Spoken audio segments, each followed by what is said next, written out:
나는 예수 믿어 천국 백성이 되었습니다. 우리는 영원한 한 가족입니다.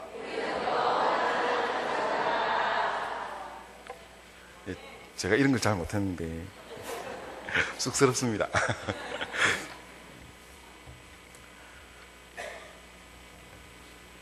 이 세계에서 행복지수가 가장 높은 나라는 미국이 아닙니다. 영국이 아니고요. 캐나다가 아닙니다. 파키스탄입니다. 파키스탄은 아마 세계에서 못 사는 나라에 손가락 안에 드는 정도로 굉장히 어려운 나라입니다. 그럼에도 불구하고 거기 사는 사람들은 굉장히 행복해야 합니다. 이것은 뭘 의미하는가 하면 행복은 성적순이 아니라 성적이 아니겠네요. 행복은 재산과 부유함의 순서가 아니라 다른 데 있다는 것입니다. 오늘 우리가 읽었던 이 말씀에 보면 다윗이 써놓은 아주 놀라운 시인데요. 근데 이 시는 우리가 한 가지 알아둬야 될 것이 있습니다. 다윗이 이 시를 쓸 때 그는 전원적이고 문과적인 분위기 속에서 그것을 보고 노래하면서 쓴 것은 아니라는 것입니다. 이스라엘 가면 이 유대 강야는 딱 한 번, 약 3개월 정도쯤 정말 푸른 초장이 되긴 합니다. 그런데 대다수는요, 사람이 못 살 곳입니다. 너무 덥고, 그리고 물이 없는 지역이기 때문에 거기는 푸른 초장으로 누이시는, 실 많은 물가로 누이시는 그런 하나님께서 아름답게 만들어 놓은 땅이 아니라는 것입니다. 그러면 다윗이 도대체 자기가 경험해 보기 어려운 이런 시를 어떻게 쓸 수 있었을까요? 다윗의 일생을 제가 한번 생각을 해봤습니다.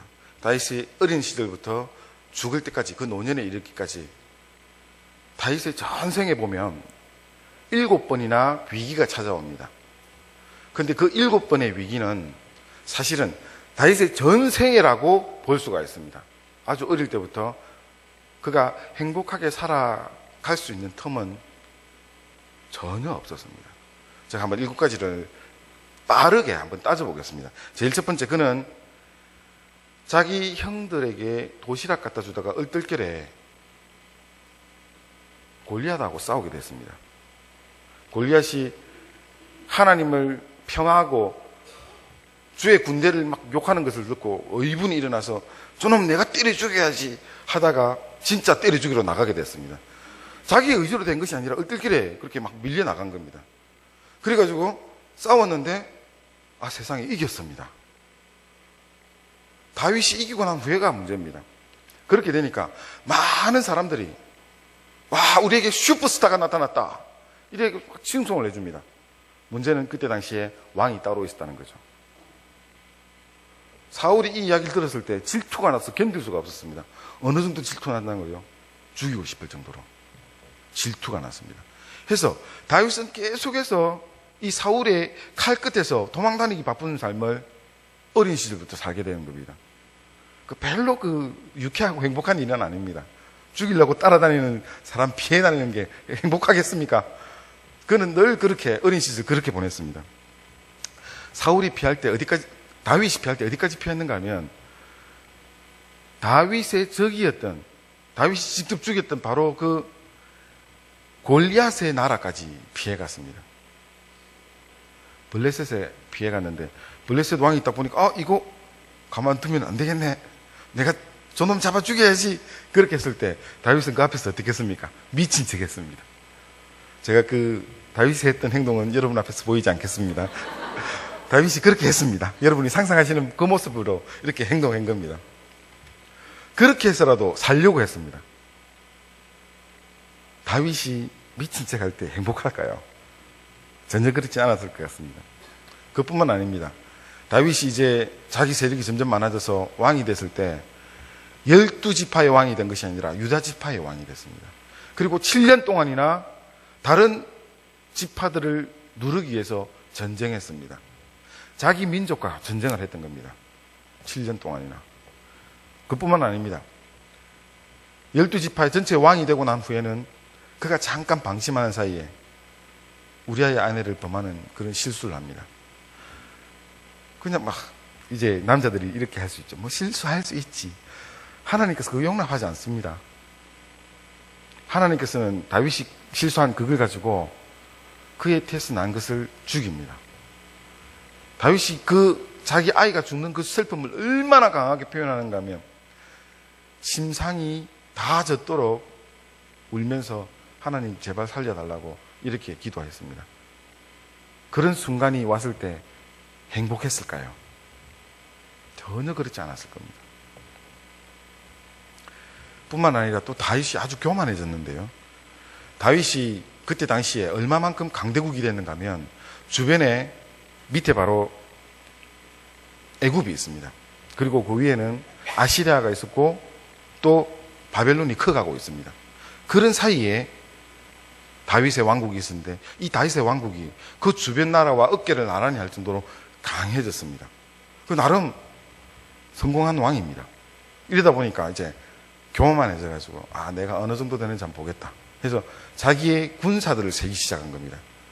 이렇게 생각하면 뭐 군사 세는 게 뭐가 문제인데 이렇게 생각할 수 있습니다만 하나님께서는 이걸 굉장히 교만하게 보셨습니다. 왜 너가 나를 의지하지 않고 너 스스로의 힘을 가늠하며 네가 그렇게 의시되느냐. 하나님께서 이것을 징계하실 때 다윗이 스스로 선택한 거지만 온역이 3일 생겨서 그 이스라엘 전 지경에 7만 명의 사람이 죽음을 당하는 그런 어려움을 겪습니다. 뭐 이 정도로 되면 뭐 됐다 싶을 텐데 또 있습니다. 다윗이 노년이 되어서 늙어까지 칼을 들고 전쟁에 나가야만 했었습니다.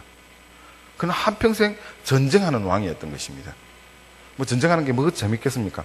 게임을 하면서 전쟁하는 건 재미있을지 몰라도 자기가 직접 칼을 들고 나가서 싸우는 것은 죽음 앞에서 늘 서 있는 것입니다. 그것을 한평생 했고요. 마지막으로 그는 노년에 너무 불행했습니다.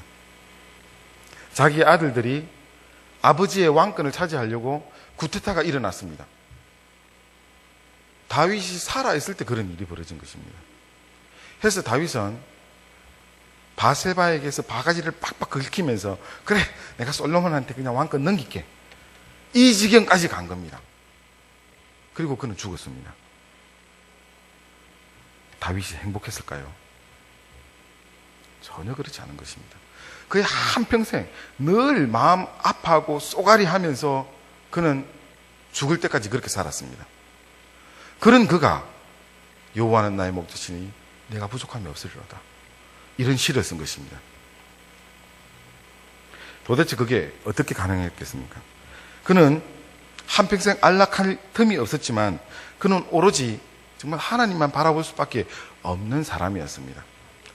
다윗이 얼마나 힘들었는지 다윗의 고백이 그대로 드러난 성경이 시편 59편에 나타나 있습니다. 우리 잠깐 성경을 찾아서 한번 읽어보겠습니다. 다윗이 얼마나 답답했는가. 시편 59편 1절에서 7절까지 말씀입니다. 이 시는 언제 썼는가 하면요, 사울이 다윗을 죽이려고 사람을 보냈을 때 쓴 시, 그렇게 되어 있습니다. 이것이 그러니까 다윗이 정말 드러난 자기의 속마음입니다. 다 같이 한번 보겠습니다. 자, 시작. 나의 하나님이여, 나의 원수에게서 나를 건지시고 일어나 치려는 자에게서 나를 높이 드소서. 악을 행하는 자들에게서 나를 건지시고 피 흘리는 즐기는 자에게서 나를 구원하소서. 그들이 나의 생명을 해하려고 엎드려 기다리고 강한 자들이 모여 나를 제하려 하오니 여호와여, 이는 나를 잘못으로 말미암이 아니요 나의 죄로 말미암도 아니로소이다. 내가 허물이 없으나 그들이 달려와서 스스로 준비하오니 주여 나를 도우시기 위하여 깨어 살펴주소서. 주님은 나의 만군의 하나님 여호와 이스라엘의 하나님이시오니 일어나 모든 나라들을 벌하소서. 악을 행하는 모든 자들에게 은혜를 베풀지 마소서. 셀라. 그들이 점으로 들어와서 개처럼 울며 성으로 두루다니고 그들의 입으로는 악을 토하며 그들의 입술에는 칼이 있어 이르기를 누가 들으려 하니이다. 7절까지만 읽으면 되겠습니다. 자, 이게 바로 다윗의 진짜 속마음입니다. 그러므로 다윗은 그의 평생에 이 시편 23편에 있었던 그 목가적인 모습은 삶은 사실은 없었던 겁니다. 그런데 그럼에도 불구하고 이런 목가적인 시를 쓸 수 있었던 이유가 뭘까요? 거기는 이 시편 23편의 한 구절 한 구절 다윗의 이유가 절절히 드러나 있습니다. 우리가 이제 한 절 한 절 살펴보면서 다윗이 왜 이런 시를 쓸 수 있었는가를 살펴보겠습니다. 먼저 1절을 보겠습니다. 1절에 보면 이런 말씀이 있습니다. 너무나 잘 아는 말씀이기 때문에 우리가 바로 한번 같이 외워볼까요? 여호와는 나의 목자시니 내가 부족함이 없으리로다. 다윗은 이 시를 쓸 때 먼저 가장 첫 번째 선언한 것은 여호와가 누구인가라는 부분입니다. 다윗에게서 여호와는 목자였습니다. 목자가 무슨 의미입니까? 목자라는 것은 다윗은 아주 특별한 의미를 가지고 있었습니다. 다윗의 어릴 때 직업은 목동이었습니다. 아주 어릴 때부터 양을 쳤습니다. 그러다 보니까 이 양과 주인과의 관계가 얼마나 돈독한가를 잘 압니다. 정말 양은 자기 주인의 음성만 듣고 움직입니다. 이스라엘에는 이 목자들이 지금 현재도 그럽니다. 여러 목자들이 자기 양을 한꺼번에 다 풀어서 같이 모아놓고 지킵니다. 그러다가 밤이 되어서 이제 이 양을 데리고 갈 때 그 주인이 양의 이름을 부르면 그 주인의 목소리를 듣고 양은 나옵니다. 그래서 그냥 데리고 갑니다. 그만큼 주인과 양은 끈끈한 관계인 것입니다. 해서 자기가 하나님 앞에서 양이라는 의미를 가지고 이야기한다는 것은 목자이신 하나님의 그 음성을 듣고 그만 따르겠다는 그 굳은 결심이 이 속에서 나타나는 것입니다.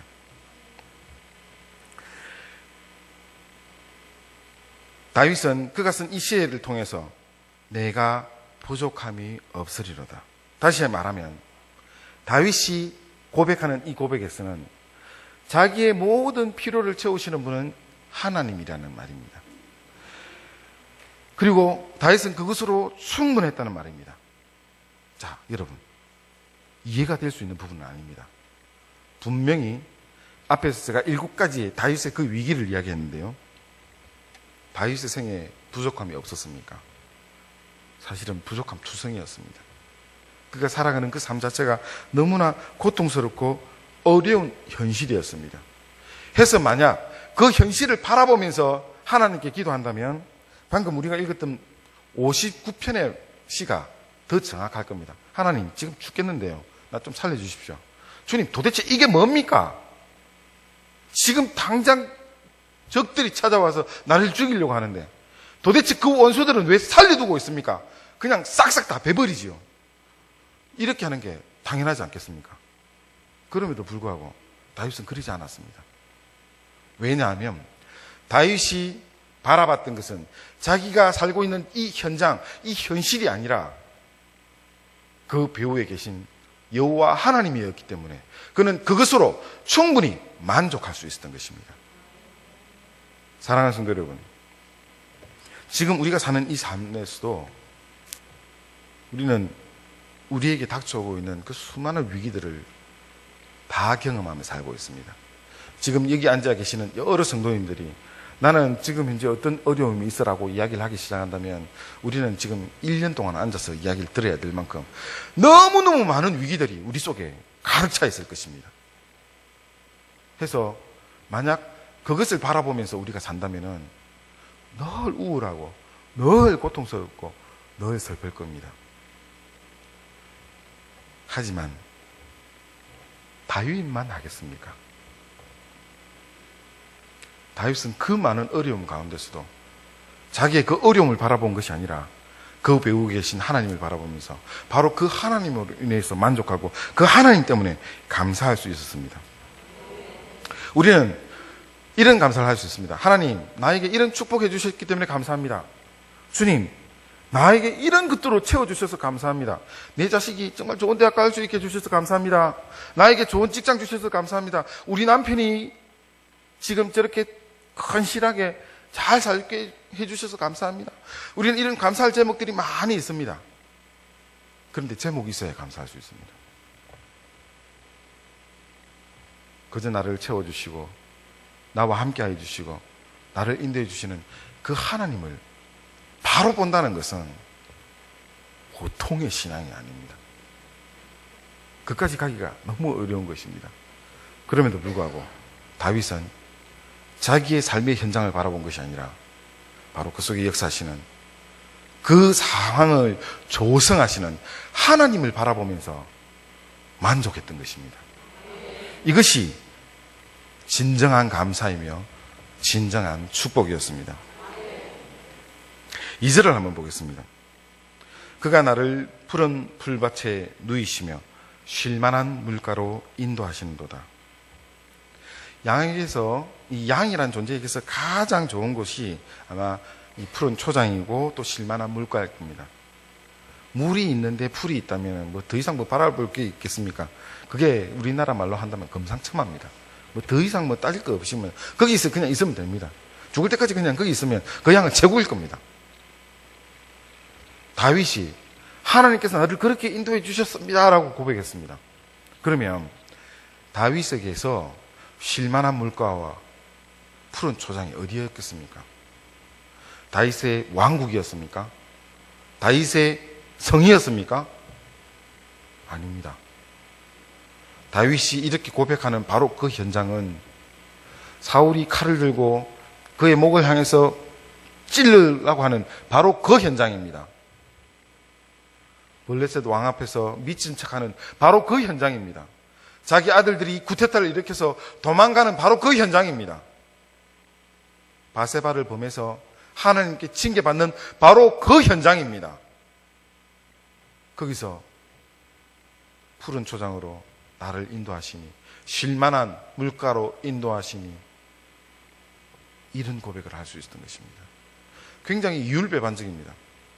오히려 고통과 어려움과 힘듦이 가득 차 있는 바로 그 장소에서 여호와는 나의 목자시니 푸른 초장으로 인도하시니 쉴만한 물가로 인도하시니라는 고백을 했기 때문에 도대체 왜 이런 고백을 했습니까? 다윗이 이런 고백을 할 수 있는 것은 딱 한 가지 이유가 있습니다.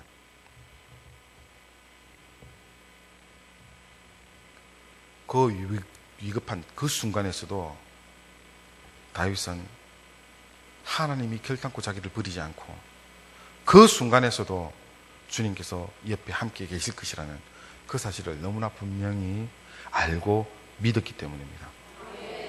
사랑하는 성도 여러분, 여러분의 삶의 현장은 어떻습니까? 다윗만큼은 아니라도 우리 모두에게 이런 위기는 늘 찾아옵니다. 늘 함께 와 있습니다. 우리는 우리의 삶에 대해서 늘 만족할 수 없는 그런 일들이 늘 와 있습니다. 그래서 우리가 지금 우리의 삶의 현장을 바라보는 그 순간에 우리는 우리의 입이 툭 튀어나올 수밖에 없습니다. 하나님 왜 이것밖에 안 해주십니까? 도대체 나를 뭘로 보시고요? 고통스럽게 힘들어할 수 있습니다. 하지만 하나님은 바로 그 현장 속에 여러분과 함께 있는 것입니다. 그리고 여러분을 돕는 손길로 역사하시는 것입니다. 그래서 우리는 지금 우리가 살아가는 그 어려운 삶의 현장 속에서도 주님께서 나를 푸른 풀밭에 누이시고 쉴만한 물가로 눕혀주신다는 그런 고백을 할 수 있을 것입니다. 왜냐하면 우리는 지금 내 삶에 벌어지는 그 현장을 보는 것이 아니라 그 배후에 계신 하나님을 볼 수 있는 믿음을 가질 수 있기 때문입니다. 우리 모든 성도님들이 그런 믿음으로 주님을 바라보며 우리의 삶의 현장이 아무리 어렵고 힘들지라도 주님은 나를 기르시는 목자시요 나를 푸른 초장으로 쉴만한 물가로 인도하시는 분이라는 고백을 할 수 있기를 주의 이름으로 축원합니다. 목자이신 하나님께서 우리에게 채워주시는, 그리고 다윗에게 채웠던 놀라운 것들이 3절에서 5절 사이에 나와 있습니다. 3절에서 5절 사이를 우리 함께 한 목소리로 읽어보겠습니다. 내 영혼을 소생시키시고 자기 이름을 위하여 의의 길로 인도하시는도다. 내가 사망의 음침한 골짜기로 다닐지라도 해를 두려워하지 않을 것은 주께서 나와 함께 하심이라. 주의 지팡이와 막대기가 나를 안위하시나이다. 주께서 내 원수의 목전에서 내게 상을 차려주시고 기름으로 내 머리에 부으셨으니 내 잔이 넘치나이다. 아멘. 목자이신 하나님께서 다윗에게 채워주신 가장 첫 번째 것은 그의 영혼을 소생시켜 주시는 것이었습니다. 아마 여기 계신 많은 성도님들이 영혼이 소진하는 그런 어려움도 겪어보셨을 겁니다. 이 영혼이 소진한다는 것은 육체적으로 보면 진이 빠지는 겁니다.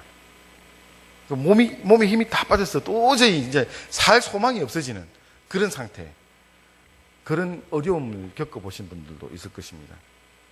그래서 그걸 이제 한방에서 뭐라고 하는 거면 기가 다 빠졌다, 이렇게 표현합니다. 여러분, 성경에서도 이 기라는 말이 있다는 거 혹시 아십니까? 우리가 기가 다 빠져서 소진되어가지고 도저히 살 소망이 없어졌을 때 하나님께서는 우리에게 다시 소생시켜 주시는 그런 놀라운 은혜를 베풀어 주십니다. 시편 40편 1절과 2절 한번 보겠습니다.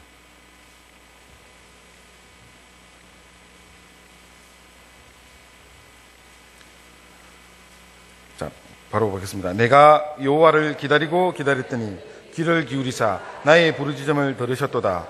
나를 기가 막힐 웅덩이와 수렁에 끌어올리시고 내 발을 반석 위에 두사 내 걸음을 경고케 하셨도다. 여호와 하나님께서, 우리 예수님께서, 성령님께서 우리 가운데 역사하시면서 우리가 이렇게 소진되고 살아날 희망이 없는 바로 그곳에서 주님께서 해주시는 것입니다. 우리의 그 간절한 소망 가운데 주님께서는 우리 가운데 역사하시는 것입니다. 기가 막힐 웅덩이에 한번 빠져보셨습니까? 아멘. 여러분, 다 빠져본 경험이 있을 겁니다. 어떤 모양으로든지 거기 빠졌을 때, 그래서 이 기가 막힌다는 것은 더 이상 살 소망이 없는, 여기서 말하는 이 기가 한방에서 말하는 그 기입니다. 완전히 딱 다 막혀서 소생할 수 없는 그런 상태에 갔을 때 바로 거기서 주님께서는 우리를 끌어내 주시고 내 발을 반석 위에 세워주신다고 하셨습니다. 다윗의 전생애 속에서 이런 순간은 늘 있어 왔었습니다. 그 위험한 상황에서, 그 위험한 웅덩이에서 빠질 때마다 하나님께서 늘 그를 이끌어내어 주신 것입니다. 그리고 반석 위에 세워주신 것입니다. 그의 평생을 한번 보십시오. 여러분, 한번 성경을 읽어보시면 아실 겁니다. 얼마나 다윗이 위급한 상황 속에서 늘 살았는가. 그럼에도 불구하고 그 순간순간마다 또한 역사하시는 하나님께서 단 한 번도 다윗을 놓친 적이 없습니다. 늘 주님께서는 그 다윗을 다시 일으켜 세우시는 것입니다. 이것이 바로 하나님입니다. 이것이 바로 저와 여러분의 하나님입니다. 우리가 도저히 일어날 소망이 없이 엎어져서 주님, 나 죽겠습니다, 그만 나를 낳아주세요. 혹시 여러분 그렇게 해보신 적 있습니까? 그 정도로 힘들어 본 적 있습니까? 하나님은 절대 포기하지 않습니다.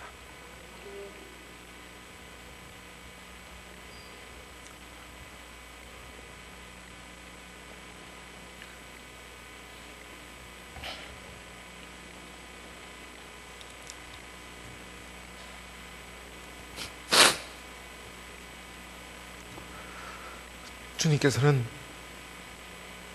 아무리 우리가 고통 가운데 쓰러지고 넘어져 있더라도 반드시 찾아내십니다. 그리고 우리를 반드시 소생시켜 주십니다. 근데 거기에 굉장히 중요한 이유가 있습니다. 5절을 다시 한번 찬찬히 뜯어서 읽어보겠습니다. 자, 다시 보겠습니다. 내 영혼을 소생시키시고 자기 이름을 위하여 의의 길로 인도하시는도다.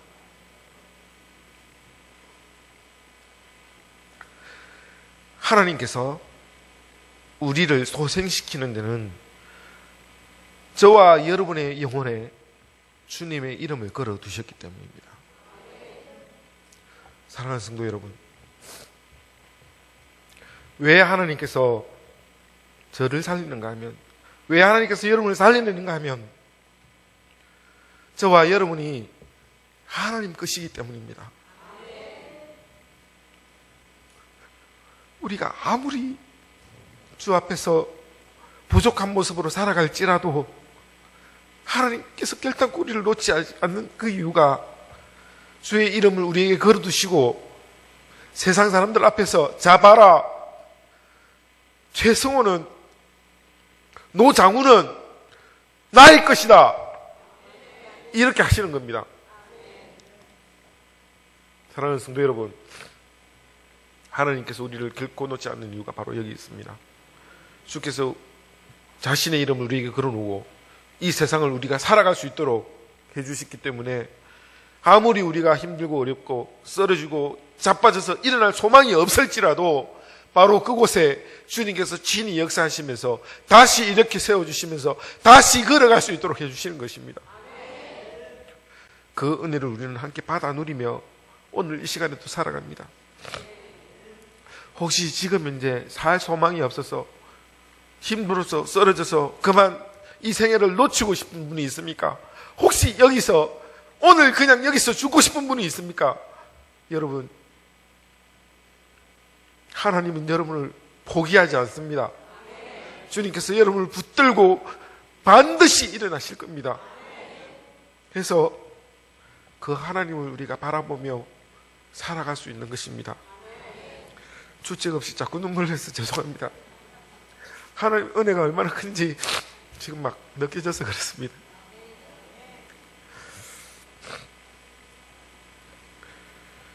사랑하는 성도 여러분, 하나님께서는 우리를 이렇게 자기 이름을 걸어두시고 우리에게 길을 가게 하시는데 그 길은 의의 길입니다. 해서 분명히 우리가 살아가는 이 삶에 내가 도대체 왜 이렇게 헤매고 있을까? 여러분, 걱정하지 마십시오. 하나님은 여러분을 뒤따르고 있습니다. 뒤따르는데 어떻게 뒤따르는가 하면 제가 아주 좋은 예를 한 가지 드리겠습니다. 제 집에 막내가 4살짜리입니다. 근데 얘를 데리고 마트를 가면 얘는 마트에 내리는 순간부터 달리기 시작합니다. 앞뒤 안 보고 막 달립니다. 달리면서 한 번은 딱 뒤돌아봅니다. 아빠가 뒤에 따라오고 있는 거 아닌가. 보고 나면 그다음부터는 아무 생각 없이 막 달립니다. 저하고 이제 숨바꼭질 놀이를 하는 겁니다. 그럼 저는 그냥 가만 놔두면 큰일 나기 때문에 계속 따라갑니다. 지칠 때까지 따라가줘야 됩니다. 우리가 그렇게 살고 있습니다. 우리가 우리의 삶에 대해서 막 열심히 뭔가 노력하고 뭔가 성공을 이루려고 하고 달려가는데 바로 그것을 주님께서 지켜봐 주시며 우리를 계속 따라와 주시는 겁니다. 내가 가면서 내가 쓰러집니다. 내 발에 내가 걸려서 넘어지기도 합니다. 남이 나를 넘어뜨리기도 합니다. 하지만 예수님을 구주로 믿고 있는 우리에게 주님은 늘 함께 하시는 겁니다. 늘 우리와 함께 하시며 우리를 붙드시는 겁니다. 나에 대해 계시는 것입니다. 그래서 주님께서는 마치 내가 앞장서 가고 있는 것 같아도 저와 여러분을 의의 길로 인도해 주십니다. 그래서 우리는 너무너무 안심할 수 있는 것입니다. 오늘 내가 정말 죽을 것 같은 그런 느낌의 삶을 살고 있을지라도 지금 현재 내가 쓰러져서 여기서 그냥 그만두고 싶지라도 바로 그 길에 주님께서는 주의 의의 길을 깔아서 가게 하시는 겁니다. 주님께서 함께 해주십니다. 함께 해주셔서 그 삶을 얼마나 강건하게 하시는가 하면 4절 말씀 우리 한번 보겠습니다. 내가 사망의 엄침한 골짜기로 다닐지라도 해를 두려워하지 않을 것은 주께서 나와 함께 하심이라. 주의 지팡이와 막대기가 나를 안위하시나이다.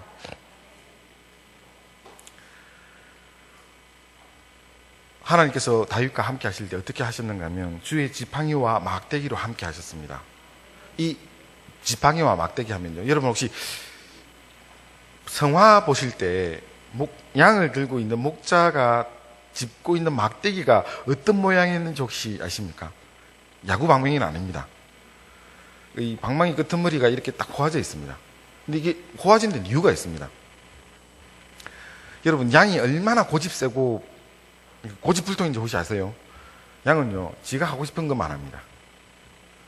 그리고 양은 정말 직진만 합니다. 여러분, 연세 드신 분 중에 직진순재라고 아시죠? 그보다 더 합니다. 자기가 가고 싶은 길만 딱 정해서 무조건 앞으로 쭉 갑니다. 그냥 오로지 직진만 합니다. 그러다가 골짜기로 툭 떨어집니다.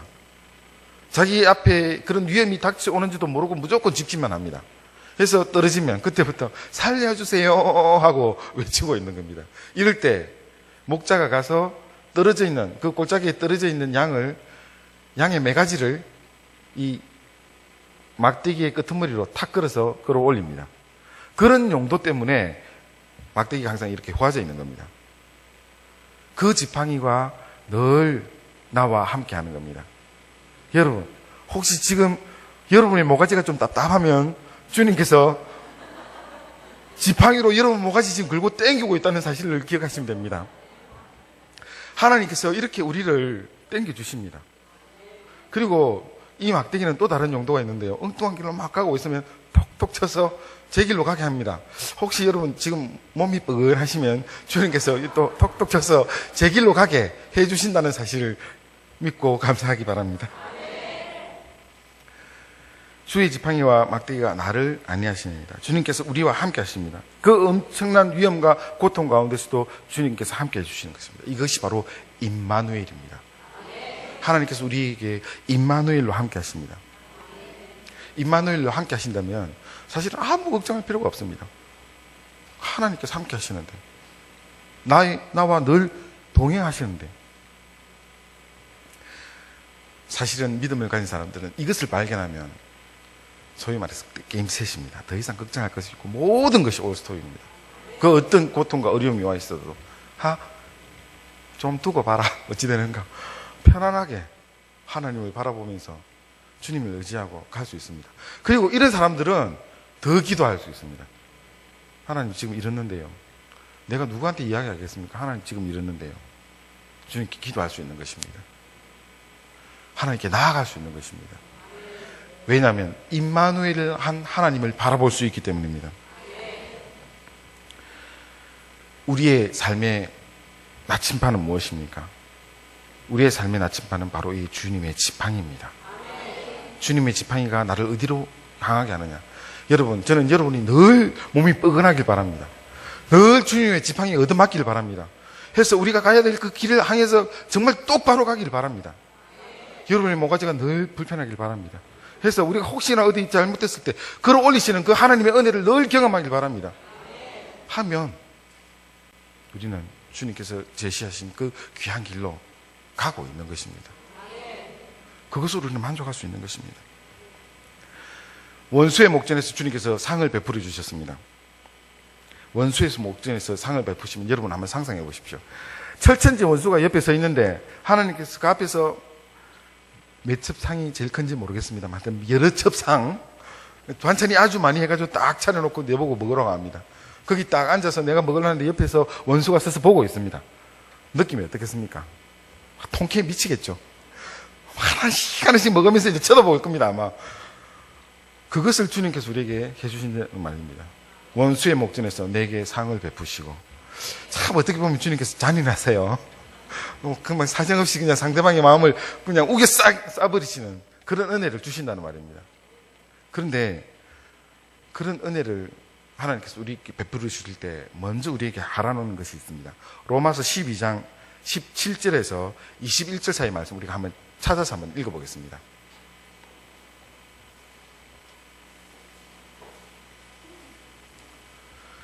자, 영상에 떠있기 때문에 우리가 바로 읽어보겠습니다. 아무에게도 악으로 갚지 말고 모든 사람 앞에서 선한 일을 도모하라. 할 수 있거든 너희로서는 모든 사람과 더불어 화목하라.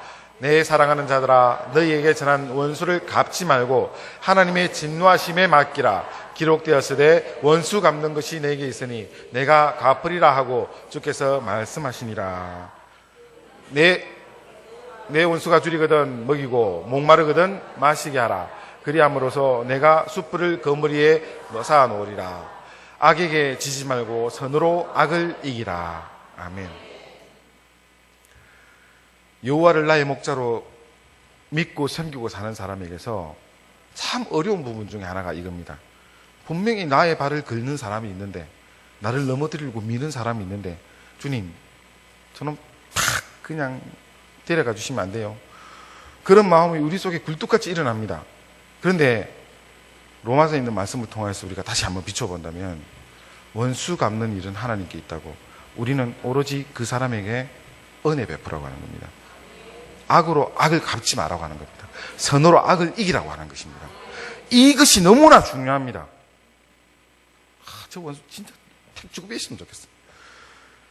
우리 주변에 이런 원수들이 의외로 많이 있습니다. 내 남편일 수도 있습니다. 그냥 보면 눈을 콕 찌푸리고 싶은 여러분 그런 마음이 지금 있죠? 예. 저는 없어요. 그런 마음이 우리 속에 막 있을 수도 있습니다. 자식을 보면요, 이 왼수라는 말이 먼저 나올 수도 있습니다. 그런 것들이 우리 주변에 가득 있습니다. 직장 상사가 그럴 수도 있습니다. 이웃이 그럴 수도 있습니다. 맨날 아파트 위에서 쿵쿵거립니다. 그냥 가가지고 칼로 폭 찌시면 좋겠다는 이런 마음이 얼마든지 우리가 생길 수가 있습니다. 그때 그 원수 갚기 위해서 우리가 마음을 독하게 하면, 여러분, 성령께서 우리에게 깃들지 않습니다. 그때 우리는 마음속에 지옥을 경험하는 겁니다. 그래서 하나님께서 우리에게 말씀하신 것이 악으로 악을 갚지 말고 선으로 악을 이기라는 분명한 길을 제시해 주신 것입니다. 여러분, 늘 이기기 바랍니다. 어떻게 해요? 선으로 악을 이겨야 됩니다. 늘 선으로 악을 이긴다면 하나님께서 우리에게 그 다음 바로 주시는 것이 있습니다. 하나님께서 주시는 평안입니다. 원수가 옆에서 막 북치고 장구치고 막, 죄송합니다, 이런 말씀 여기서 하는 게 아닌데, 지랄 발광을 할지라도 내가 주님 앞에서 원수를 갚지 않고 선으로 악을 이기고 있다면 나는 평안인 것입니다. 그리고 그 원수에 대해서는 주님께서 하십니다. 하나님께서 하신다고 약속하셨습니다. 해서 그냥 내려놓은 겁니다.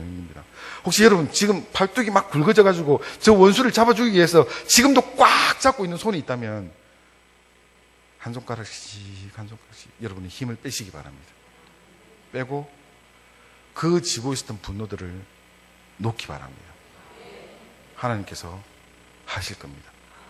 그래서 여러분이 해야 될 일이 무엇입니까? 선으로 악을 이기는 것. 그것 외에는 우리가 따로 할 것이 없습니다.